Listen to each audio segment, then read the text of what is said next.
Head back to the voicemail of Truth and Reason.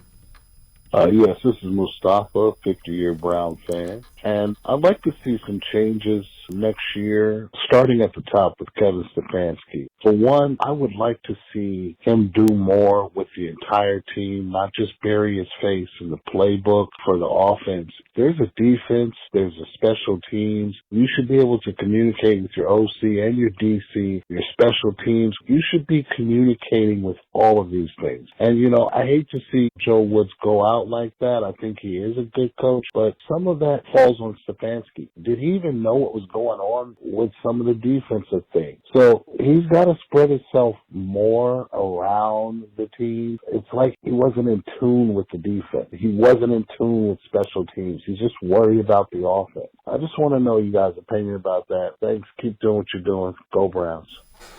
As always, appreciate all of the voicemails.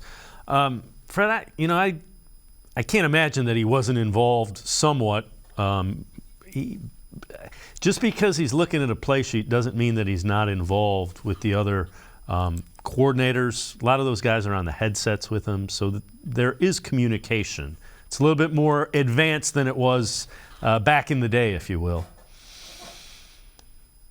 Yeah, that's his style. He's even keeled. He never gets too excited, too emotional, not only when they show him on the sideline, but even, when he talks to us.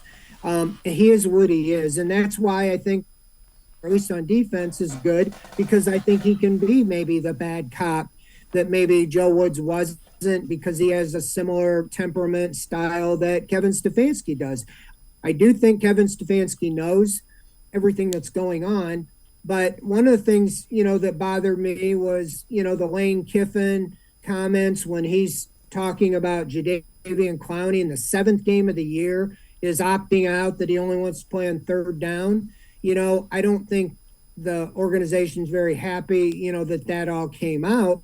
But it points back to me, Stefanski had to know that. And he also had to, you would have thought there would have been more repercussions, because that festered then the whole season. So I just think that he makes a good point. It is. You're the coach of the whole team, and you really have to have the whole team. You can't be pointing fingers, well, the offense is doing great, but it's all on the defense, or vice versa, or the special teams.